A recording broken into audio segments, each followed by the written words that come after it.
Shalom and salam, peace. This is Roland. I'm sitting here in my office in Marburg, Germany. And as you will tell from my accent, I'm German. This is the first of a three-part series on the important topic of God, your money, and you.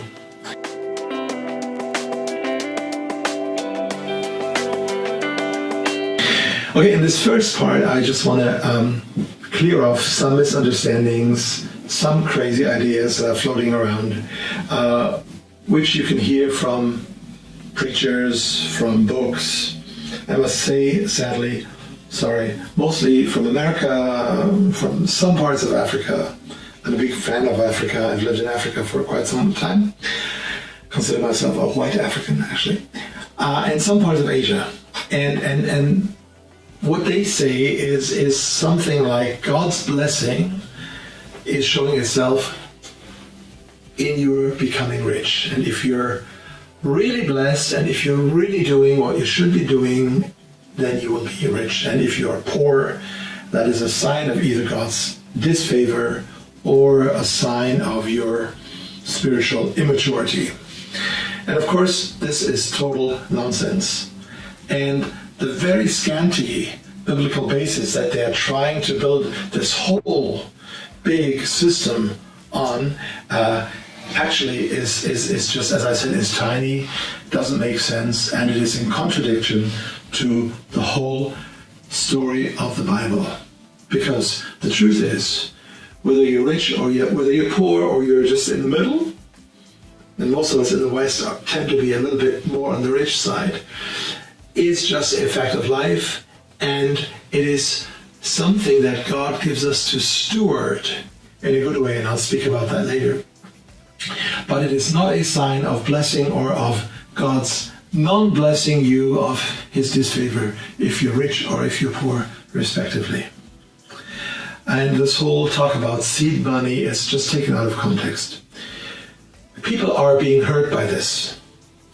And often those pastors or teachers or television speakers, they say, well, if you just send your money to God's kingdom, to God's cause, and they mean themselves and their ministry mostly, then God will bless you. If you're like sick or your child is sick, just send us your money, we will pray for you, and God is going to honor and reward your act of obedience by sending us money, and then your problem will be solved and you will be richly blessed and you'll finally fly around with your own private jet. Jesus did not fly around with a private jet, rather he took his cross and went to Calvary to die for our sins there and for the sins of the whole world. So all of this is nonsense. Don't let yourself be conned by these people. Rather, read the whole Bible. Get good theology. Get good advice. Become part of a good church that is healthy in practice and in doctrine.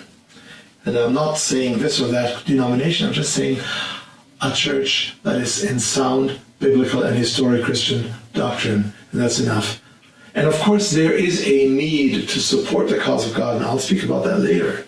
And there is a need to give, and it's also a blessing and a joy to give. As Jesus said, it is more blessed to give than to get.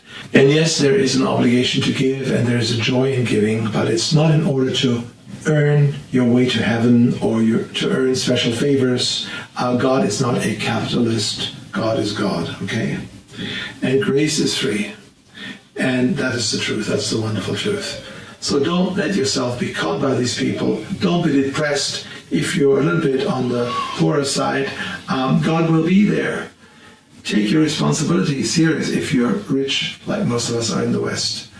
But please understand that God is for you no matter what, and that he richly gives to you spiritual blessings and also sometimes material blessings. But let us never forget those that are suffering for the name of Christ. And it's not because they're not believing right.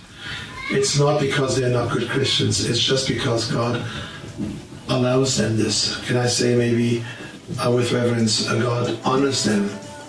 As the apostle said, they are honored to suffer for Christ. And we in the West, who have so little suffering for Christ, maybe this is something which we need to learn also.